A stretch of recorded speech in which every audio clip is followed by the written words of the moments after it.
Salut, chers panafricanistes, chers surfeurs, youtubeurs et puis combattants pour l'émergence africaine. C'est le Banet de Yingui. Alors je vous accueille là avec un peu de musique du terroir, n'est-ce pas, ancien Makossa. J'espère que vous avez aimé un peu. C'est Bébé Black. Bébé Black qui chante Désir, plaisir, souffrir. C'est le titre. Sorti en 1985. Alors 1985, c'est juste 3 ans après, n'est-ce pas, l'arrivée du président Biya au pouvoir. Et en ce moment-là, on nous parlait de rigueur et moralisation. Alors aujourd'hui, qu'en est-il? Nous avons vu dépravation, délabrement, destruction et, n'est-ce pas, pourrissement,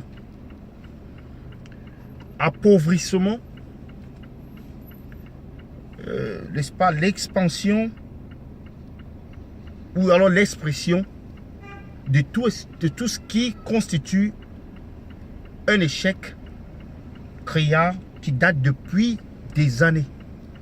Une trentaine d'années maintenant. Pratiquement, nous allons vers 40 ans.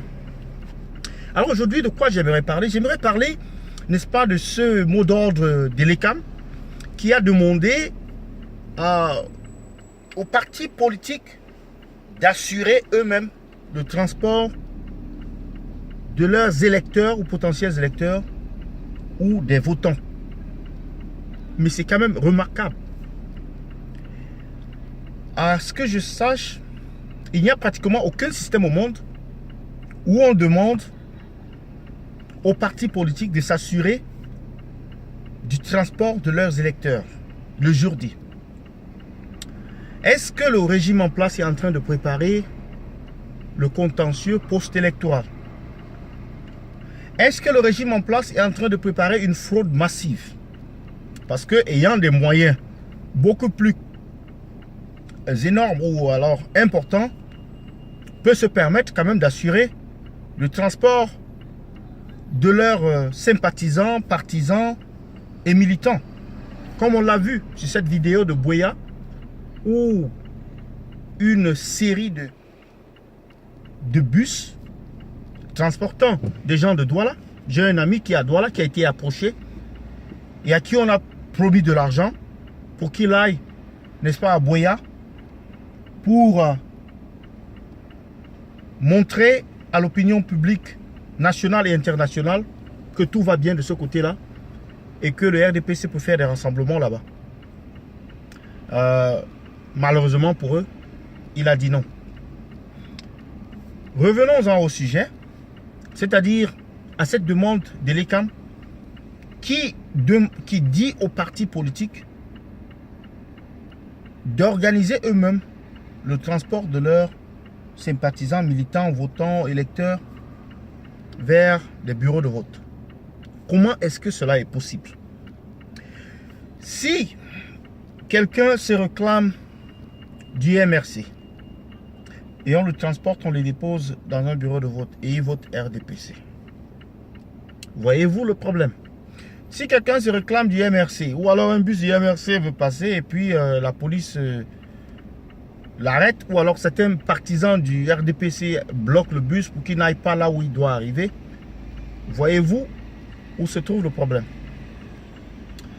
Mais déjà, c'est un concept qui est erroné. Parce que l'ECAM allait prévoir ceci depuis très longtemps. Depuis très longtemps, l'ECAM a fait croire que la situation est sous contrôle et que tout va se passer bien au nord-ouest, au sud-ouest. Alors que tout le monde criait au scandale en disant que l'élection n'est pas possible.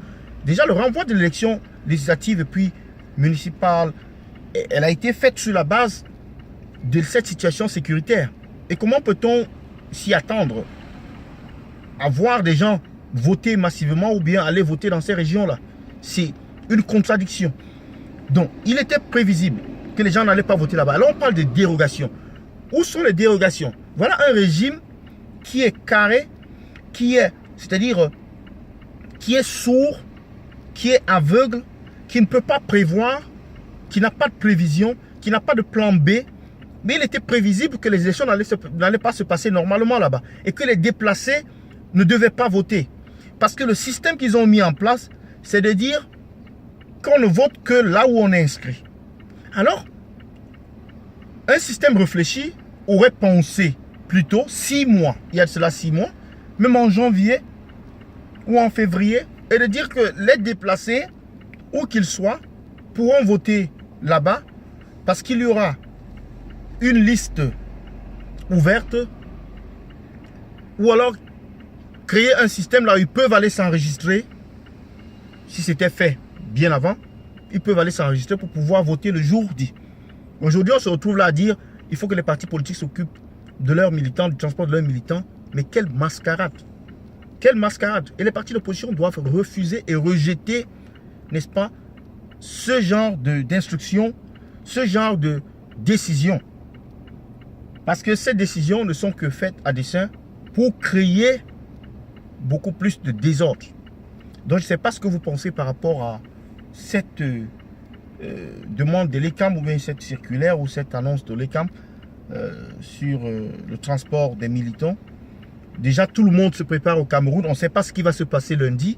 Les gens essayent d'amasser, n'est-ce pas, les vivres parce qu'ils ne savent pas ce qui va se passer lundi. La situation est tellement tense et les gens ont peur et ils prennent des précautions pour le futur parce qu'ils ne savent pas si les choses vont se rétablir à la normale dès le lundi ou alors il y aura des mesures d'urgence, il y aura des interdictions diverses par le régime en place.